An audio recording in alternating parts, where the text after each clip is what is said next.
नमस्कार, बहुत बहुत स्वागत है। शाम के 5 बज गए। आप देख रहे हैं सत्ता का महासंग्राम। आपके साथ मैं हूं विकास ब्रजेश सक्सेना। सत्ता के महासंग्राम में हर दिन की तरह आज भी हम महाराष्ट्र और झारखंड विधानसभा चुनावों पर चर्चा करेंगे। महाराष्ट्र विधानसभा चुनावों की आहट के साथ ही महाराष्ट्र विकास अघाड़ी यानी महाविकास अघाड़ी एमबीए में हलचल तेज हो गई है। सीट शेयरिंग को लेकर चल रही खींचतान ने राजनीतिक तापमान को महाराष्ट्र में गर्मा दिया है।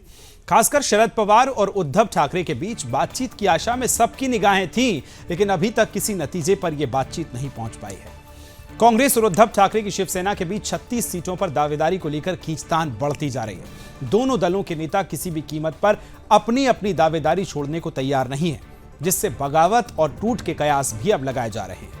विदर्भ की 7 सीटों पर स्थिति और भी तनावपूर्ण है, जहां दोनों पार्टियों ने अपनी दावेदारी ठोक दी है। तस्वीरें भी हम साथ साथ में आपको दिखाएंगे। जहां कांग्रेस ने लोकसभा चुनाव में शानदार प्रदर्शन किया, तो वहीं अब विधानसभा चुनाव में भी उसी जोश के साथ उतरने की योजना बनाई जा रही है। पार्टी कम से कम 110 सीटों पर उम्मीदवारों की संभावनाओं पर मंथन कर रही है। वहीं उद्धव ठाकरे की शिवसेना भी 100 से अधिक सीटों पर अपना दावा ठोकने में जुटी हुई है।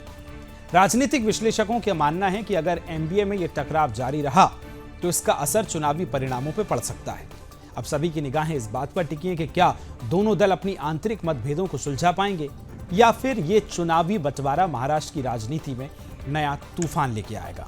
तो आइए सबसे पहले देखते हैं कि आखिर एमबीए में टकराव की स्थिति क्यों बन रही है। कुछ ग्राफिक्स आपको दिखाएंगे और ग्राफिक्स के जरिए समझाने की कोशिश करेंगे कि क्यों ये स्थिति पैदा हुई है। सबसे पहले ग्राफिक्स प्ले करेंगे और दिखाते हैं आपको कि ये स्थितियां दरअसल निर्मित क्यों हुई हैं। सीधे दिखाते हैं। देखिए, एमबीए में टकराव होगा बिखराव, ये स्थितियां बनती नजर आ रही हैं। एमबीए में 36 सीटों पर विवाद जो है वो फंसा हुआ है। कांग्रेस शिवसेना यूबीटी में मतभेद भी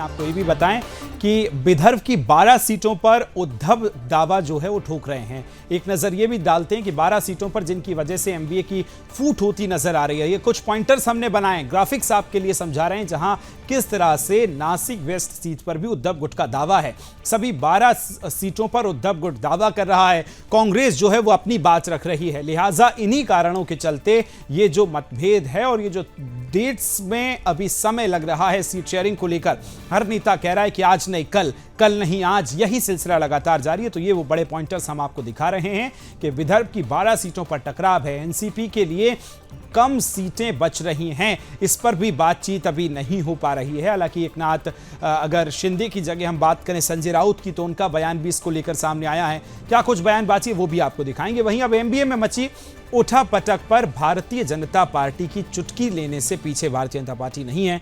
भाजपा के वरिष्ठ नेता चंद्रकांत पाटिल ने यहां तक कह दिया है कि उद्धव ने अपनी पार्टी और महाराष्ट्र का नुकसान कर लिया है। सबसे पहले उनकी आपकी प्रतिक्रिया सुनवाते हैं और उसके बाद फिर बताएंगे कि किस तरह से महाराष्ट्र में भी राजनीति होती नजर आ रही है। आइए सुनवाते हैं सबसे पहले क्या कुछ कहा है भारतीय जनता पार्टी के नेता चंद्रकांत पाटिल ने। लेकिन मैं लगातार उद्धव जी से यह कहता आया हूँ, कल भी कहा हूँ कि आपने 2019 में आपका, आपकी पार्टी का और महाराष्ट्र का बहुत नुकसान किया, जिससे आप जिस नुकसान से जल्दी बाहर निकलना है तो आपको कुछ ना कुछ रीथिंकिंग करना पड़ेगा।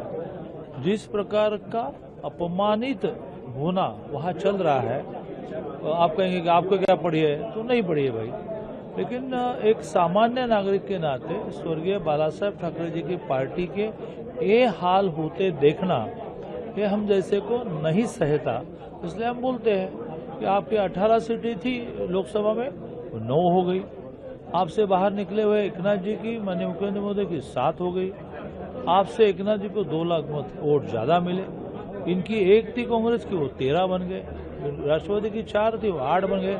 और आपके बलबूते पर आप अकेले यदि 2019 में मुझे मुख्यमंत्री पद नहीं मिलेगा तो मैं सत्ता में सम्मिलित नहीं होगा, बाहर बैठूंगा, बाहर से सपोर्ट करूंगा, ये भी कहते।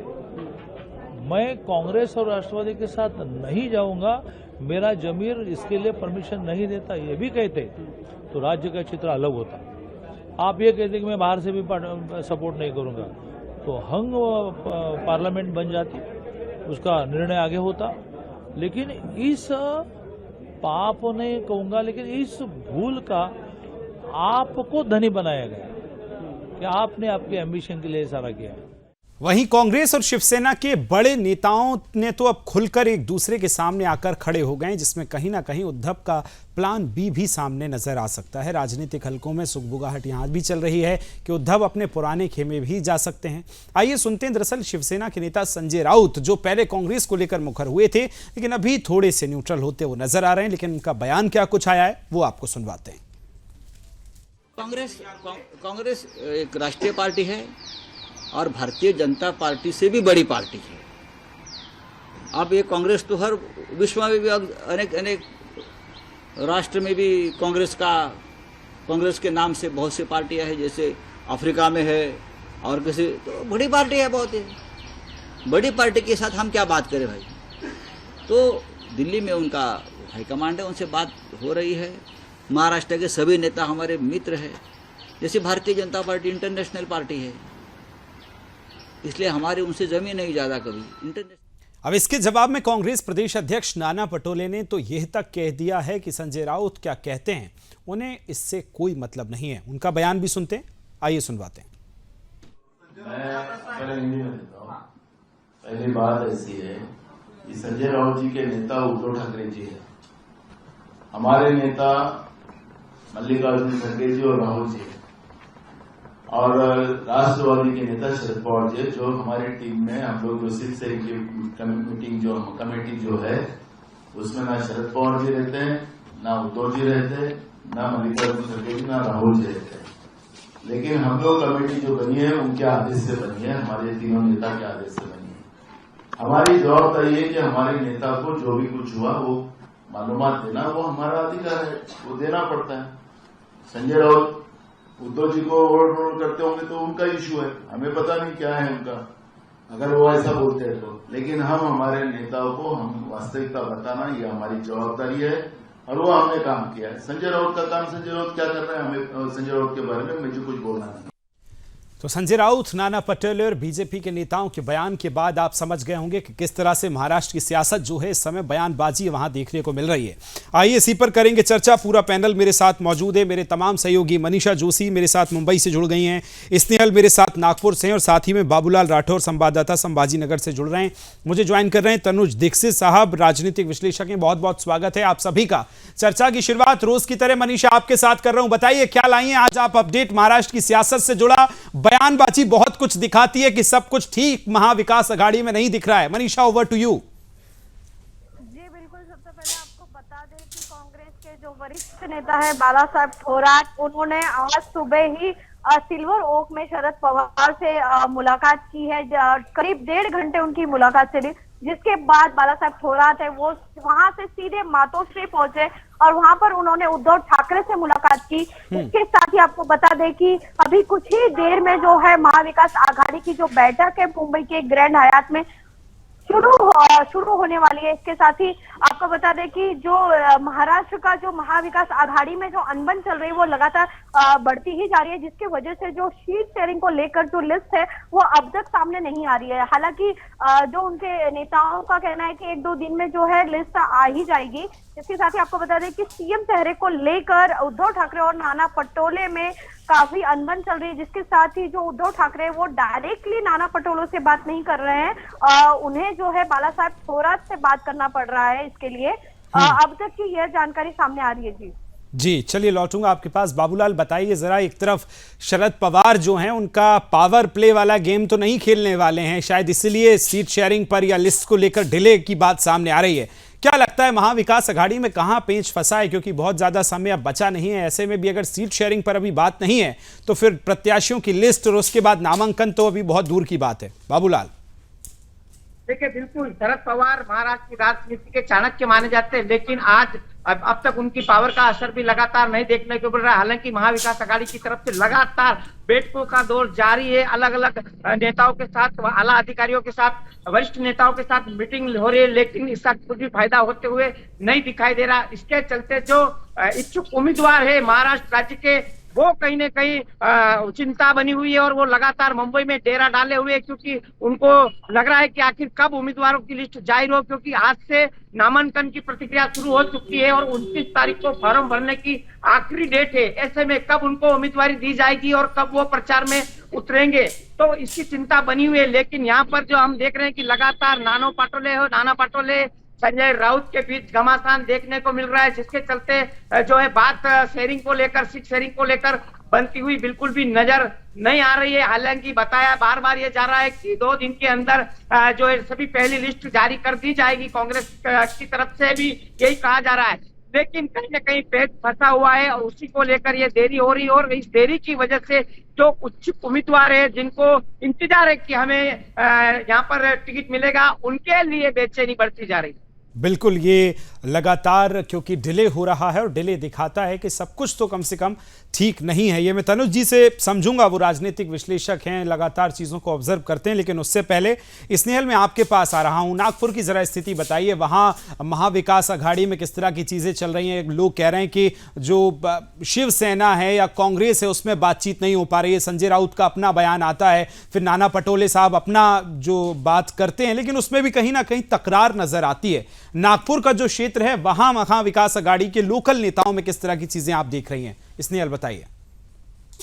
बिल्कुल, इस समय नागपुर शहर का या फिर नागपुर पूरी विधानसभा का हम अगर ग्राफ देखते हैं तो यहाँ पर भारतीय जनता पार्टी की ओर दिग्गज नेताओं का ये जो है वो विधानसभा है। यहाँ पर महाराष्ट्र के उप मुख्यमंत्री देवेंद्र फडणवीस है, महाराष्ट्र के भारतीय जनता पार्टी के प्रदेश अध्यक्ष बावनकुळे है और तत्सम कई बड़े नेता और चेहरे भी महाराष्ट्र के भाजपा के आए। तो वही दूसरी ओर पहली लिस्ट में इन सभी दिग्गजों का नाम जो है भाजपा ने तो डिक्लेयर कर दिया, लेकिन इनके अपोज में खड़े रहने वाले जो बाकी के जो महाविकास आघाड़ी के जो नेता है उनकी कोई भी सूची अब तक सामने नहीं आई है। तो एक और यहाँ पर भारतीय जनता पार्टी का जो है वो कॉन्फिडेंस बढ़ता जा रहा है और महाविकास आघाड़ी के कार्यकर्ताओं का जो कॉन्फिडेंस है वो कम होता जा रहा है। हालांकि भारतीय जनता पार्टी से जो कांग्रेस है वो लीड की तौर पर हमने देखा कि लोकसभा में वो आगे चलती रही और लोकसभा में मिली हुई उनको जो जीत है उसी की जीत के चलते उन्होंने इतनी बड़ी जो है वो सीट शेयरिंग महाराष्ट्र के विदर्भ में मांगी है कि हमें विदर्भ की सीट चाहिए और विदर्भ के सीट के लिए जो घमासान हम देख रहे हैं। यहाँ तक नौबत आ गई है कि अब विपक्ष के जो लोग हैं महायुति के और युति के माध्यम से अब कह रहा है कि महाविकास आघाड़ी शायद कल फॉर्म या नाम नहीं देंगी तो यही संदेश देगी कि हमारी पार्टी जो है वो अपनी अपने तरीके से लड़ेगी, यानी एक टूटी हुई बिखरी हुई पार्टी। ठीक है स्नेहल, लौटूंगा आपके पास। अलग अलग दावे सबके किए जा रहे हैं कि आज रात तक, आज शाम तक, कल सुबह तक, इस तरह के दावे हैं, लेकिन देखना दिलचस्प होगा। तनुज जी आपके पास लौटूंगा। चर्चा लगातार जारी है महाराष्ट्र विधानसभा चुनावों पर। तनुज जी हमारे साथ जुड़े हैं, राजनीतिक विश्लेषक हैं। क्या कहता है तनुज जी आपका ऑब्जर्वेशन? मेरा सीधा सा सवाल यह है कि जब दोस्ती सीट शेयरिंग पर ही उलझती नजर आ रही है, इस तरह के बयान आ रहे हैं, तो कैसे सरकार बनेगी, कैसे जीत की तरफ महाविकास अघाड़ी आगे बढ़ेगी? देखिए, सबसे पहले जो महाराष्ट्र के अंदर जो 2 जुलाई 2023 से जिस तरीके से कि महायुति का एक निर्माण, क्योंकि महायुति आपको जी सर आपकी आवाज ब्रेक हो रही है। जी बोलिए। जी अब आप सब विकास जी सुन पा रहे हैं? जी आ रही है आवाज, बोलिए। 2014 में सबसे पहले महायुति बनी थी जिसमें उद्धव ठाकरे और भारतीय जनता पार्टी के बीच में समन्वय बनकर के 2019 तक महायुति रही। 2019 में शिवसेना उद्धव बाल ठाकरे वाले एग्जिट करी और फिर से ये जो महायुति है सन 2023 जुलाई से, जब से अजित पवार एनसीपी जो है इसमें ज्वाइन हुई और उसके बाद में महायुति बनी। अब वही महाविकास अघाड़ी की अगर बात करते हैं तो महाविकास अघाड़ी के अंदर आज स्थितियां शीट शेयरिंग को लेकर के जिस तरीके से विकास जी हम देख रहे हैं, आपसी तालमेल जो है उनके कहीं दिखाई नहीं दे रहे हैं। आज भारतीय जनता पार्टी ने 99 टिकट्स 288 सीटों में से घोषित कर दिए हैं महाराष्ट्र विधानसभा के, जिसमें से 13 महिलाओं को टिकट दिया है। उसमें से वहीं कांग्रेस से भारतीय जनता पार्टी में आई अशोक चव्हाण जो पूर्व मुख्यमंत्री रहे महाराष्ट्र के, उनकी बेटी श्री जया चौहान को भी भोकर से टिकट दिया है। और साथ ही साथ देवेंद्र फडणवीस और भारतीय जनता पार्टी के अध्यक्ष, प्रदेश अध्यक्ष, ऐसे करके कई महत्वपूर्ण टिकट्स जो है उसके अंदर वितरित किए हैं। वही मुंबई शहर के भी जो प्रेसिडेंट है उनके भाई को भी एक टिकट दिया है मलाड से। तो देखिए बात यह है, बीजेपी बहुत कॉन्फिडेंटली प्ले कर रही है। टिकट किसको देना है, ये एकनाथ शिंदे के साथ में, अजीत पवार गुट के साथ में, मुझे लगता है कि लगभग उनकी सारी शेयरिंग्स पहले से बहुत स्पष्ट रूप से तय थी। तभी भारतीय जनता पार्टी ने अपने 99 उम्मीदवारों की, कैंडिडेट्स की लिस्ट बेखौफ होकर के सबसे पहले प्रसारित करी। पर वहीं अभी महाविकास आघाड़ी की बात करते हैं तो शरद पवार, उद्धव बाल ठाकरे और इंडियन नेशनल कांग्रेस के बीच में जो तालमेल है वो इतना व्यवस्थित दिखाई नहीं दे रहा है। अभी भी कई विदर्भ से सीटों की डिमांड है तो उसके ऊपर कई व्यवस्थाएं नहीं चल पा रही हैं, बात नहीं हो पा रही है। तो सीट शेयरिंग एक बहुत बड़ा प्रॉब्लम। और देखिए यही एक हमेशा से जो हम समस्या देखते हैं कांग्रेस के साथ में, वही समस्या आज महाविकास आघाड़ी के साथ में भी देखने को मिल रही है कि अपने कैंडिडेट्स की लिस्ट सबसे लेट रिलीज करना, इससे इलेक्शंस पे लोगों पर काफी हद तक असर पड़ता है और वक्त कम होने की वजह से कई बार जो है परिणाम नुकसानप्रद भी होते हैं। जी विकास जी, बिल्कुल देखना महत्वपूर्ण होगा। ऐसा लगातार जारी है। तनुज जी, एक बार फिर मैं आपके पास आ रहा हूं और आपसे ये जानना चाहूंगा कि बीजेपी ने जो 99 प्रत्याशियों की लिस्ट जारी की उसमें 79 ऐसे हैं जिनको रिपीट किया गया है। तो क्या बीजेपी एक संदेश देना चाहती है कि हमारे जो विधायक हैं उनके खिलाफ विरोध नहीं है? 79 चेहरों को रिपीट करना एक बहुत बड़ा स्टेप बीजेपी का, ये किस तरह से आप देखते हैं? देखिए भारतीय जनता पार्टी, मैंने आपसे वही कहा, जिस तरीके का कॉन्फिडेंस लेवल हम बीजेपी का इस राष्ट्र विधानसभा चुनाव में हम देख रहे हैं वो निश्चित रूप से ये दर्शाता है। जी आप सुन पा रहे हैं? जी जी बोलिए।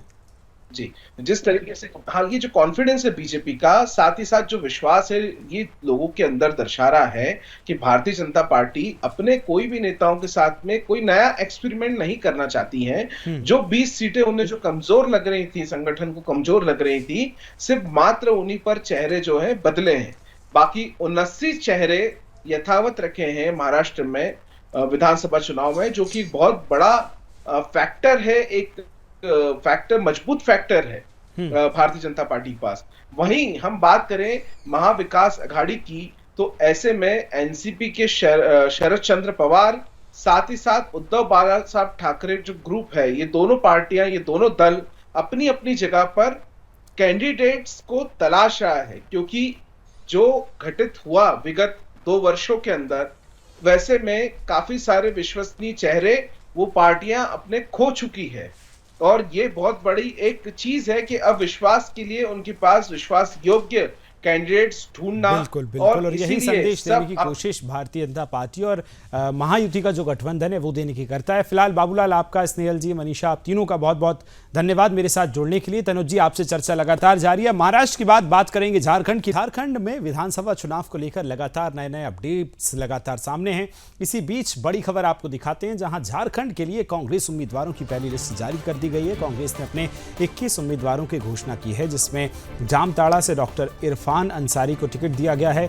लोहरदंगा से वित्त मंत्री रामेश्वर उमराव को उम्मीदवार बनाया है। आइए आपको ग्राफिक्स के जरिए भी समझाएं, लेकिन उससे पहले बड़ी खबर ये बता रहे हैं, जहां कांग्रेस ने अपने 21 प्रत्याशियों की लिस्ट को जारी कर दिया है। कहां से किसे टिकट मिला है ये भी आपको दिखाएंगे। जहां लोहरदगा से वित्त मंत्री रामेश्वर उमराव को टिकट है, हाड़िया से अजयनाथ सहदेव को टिकट है, जमशेदपुर की अगर बात की जाए तो पूर्वी से यहाँ डॉक्टर अजय कुमार को टिकट है, मंडू से जयप्रकाश पटेल को टिकट दिया गया है। वहीं पोहरयाट से बात की जाए तो प्रदीप यादव, जमशेदपुर पश्चिम से बन्ना बत्रा को टिकट दिया गया है। जामताड़ा से डॉक्टर इरफान अंसारी को टिकट है, रामगढ़ से ममता देवी और हजारीबाग से मुन्ना सिंह को टिकट दिए गए। ये बड़ी खबर आपको बता रहे हैं और ये लिस्ट भी आपको दिखा रहे हैं झारखंड में, जहां कांग्रेस ने अपने 21 प्रत्याशियों की पहली लिस्ट जारी की है। हालांकि इसके बाद अब समझना है कि किस तरह से। वहीं अब आगे बात करेंगे, जहां झारखंड बीजेपी में उम्मीदवारों की सूची में अपना नाम न होने से नाराज झारखंड बीजेपी के पूर्व मंत्री समेत 4 विधायकों ने बीजेपी छोड़ झारखंड मुक्ति मोर्चा का दामन थाम लिया है। सोमवार देर रात ये सभी हेमंत सोरेन के आवास पर पहुंचे, जहां हेमंत सोरेन ने सभी को पार्टी का पट्टा पहनाकर स्वागत किया है। सभी ने बीजेपी पर अपने अपने कैडर की अनदेखी का आरोप लगाया। पूर्व मंत्री लुइस मरांडी ने कहा है कि वो बीजेपी में पिछले 24 साल से जुड़ी हैं, लेकिन पार्टी उनकी अनदेखी कर रही है, पर भरोसा ना रख बाहर से आए लोगों पर विश्वास किया जा रहा है। लुइस मरांडी क्या कुछ कहती नजर आई है, आइए आपको सुनवाते हैं।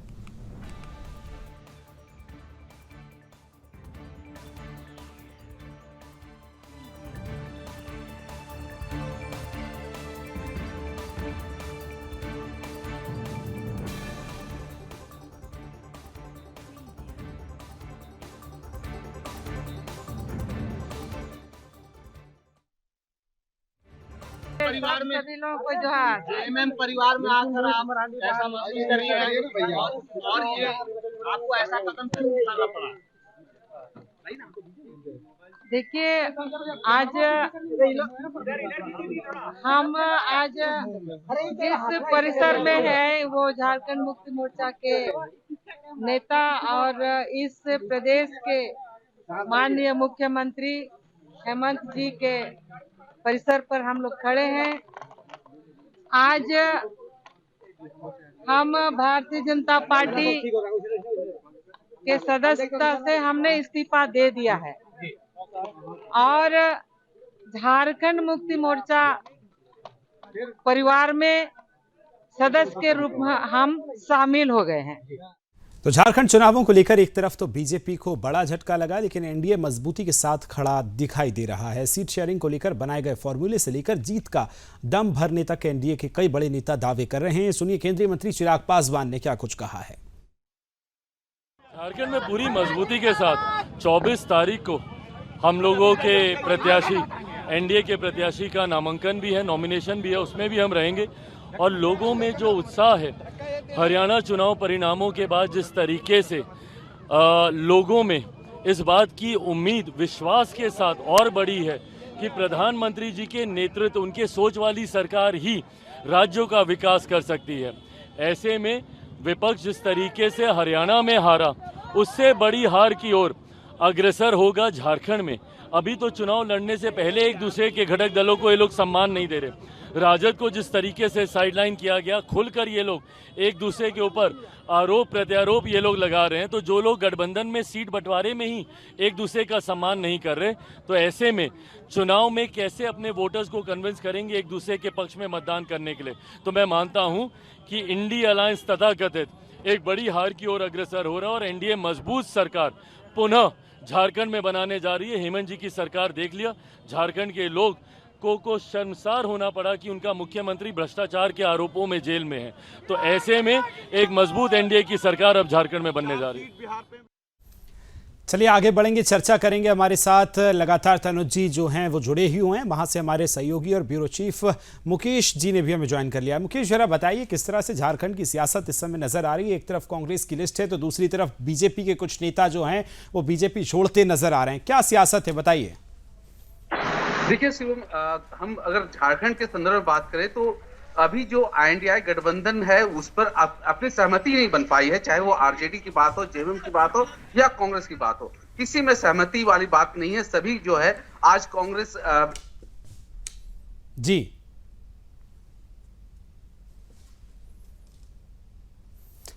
मुकेश, आपकी आवाज थोड़ी ब्रेक हो रही है। जी बोलिए। मैं वही बता रहा हूँ सुमन की जो इस बार जो 21 लोगों की लिस्ट जारी हुई है, इसमें 20 लोग वही नाम हैं जो पिछले बार चुनाव लड़े थे। अभी उनके प्रदेश अध्यक्ष भी दिल्ली से रांची आ गए हैं और वो उन्होंने कहा है कि वो 30 सीटों पर झारखंड में चुनाव लड़ेंगे, जबकि पिछली बार 31 सीटों पर चुनाव लड़ी थी। मतलब कांग्रेस जो है यहाँ बैकफ्रंट में है और जेएमएम जो है वो बड़े भाई की भूमिका में रहेगा और उसकी सीट पे भी कटौती की गई है, 31 से 29 की दी गई है। हालांकि ये भी जो सूत्रों से जानकारी मिल रही है कि 29 सीटों पर ही कांग्रेस को झारखंड में INDI गठबंधन में सीटें मिलेगी। तो ये एक बड़ा ये मामला रहेगा कि आपसी गठबंधन कैसे INDI गठबंधन बन सकता है, क्योंकि ये अभी बिखराव की स्थिति में है। आरजेडी जो है वो अपनी अलग ताल ठोके हुए है, माले सीपीआई वो अब एकला चलो की राह पे है। तो ऐसे में ये बिल्कुल ये भी मुकेश आपसे जानेंगे कि एनडीए कितना इस समय तैयार नजर आ रहा है। एनडीए के नेता चिराग पासवान दावा कर रहे हैं कि इस बार हम फुल पावर के साथ उतर रहे हैं और सरकार हमारी ही बनेगी। एनडीए कैसे नजर आता है वहां भी? देखिए एनडीए इस मामले में कहें तो एनडीए का पक्ष काफी मजबूत है, क्योंकि आप देख रहे होंगे कि जिस तरह से हम लोग दर्शकों को दिखा रहे हैं कि सबसे पहले उन्होंने अपने गठबंधन की जो मजबूती है उसको मीडिया के सामने लाकर जनता के बीच लाने का काम किया कि ठीक उनकी है, गठबंधन में मैं लौट रहा हूं आपके पास। मुकेश, तनुज जी बताइए जरा, एक तरफ इंडिया गठबंधन आप देख रहे हैं और दूसरी तरफ एनडीए, झारखंड की सियासत को किस तरह से अभी देखते हैं, जबकि बहुत कम समय बचा है अब चुनावों में? देखिए 13 नवंबर और 20 नवंबर 2 दिन मतदान है झारखंड के अंदर, और टोटल 81 विधानसभा के अंदर सीटें हैं। लेकिन भारतीय जनता पार्टी ने महज 68 सीटों पर चुनाव लड़ने का निर्णय झारखंड के अंदर लिया है, और उन 68 सीटों में से 66 कैंडिडेट्स की सीट्स यानी 66 कैंडिडेट्स के नाम घोषित कर चुकी भारतीय जनता पार्टी। ऐसे में महज 2 सीटों पर बीजेपी के कैंडिडेट्स या उम्मीदवारों की घोषणाएं होना बाकी है। वहीं हम बात करें कांग्रेस की, तो कांग्रेस में जिस तरीके से अभी हमें जानकारी भी मिली कि 21 लोगों की सूची जो है विधानसभा चुनाव के लिए जारी करी आज कांग्रेस ने, लेकिन उनमें से 20 वो लोग हैं जो पहले चुनाव लड़ चुके हैं। जी, अब लड़ चुके हैं, लेकिन जीते कितने हैं ये भी देखना होगा। ये देखना दिलचस्प होगा। और इस तरह से अब देखा है कि इंडिया और एनडीए दोनों हालांकि अपने अपने दावे कर रहे हैं, लेकिन ये दावे किस तरह जनता के बीच पहुंचेंगे ये देखना बड़ा दिलचस्प है। मुकेश जी आपका और साथ ही में तनुज जी, आप दोनों का बहुत धन्यवाद मेरे साथ जुड़ने के लिए। आज सत्ता के महासंग्राम में फिलहाल इतना ही, मुझे दीजिए इजाजत, नमस्कार।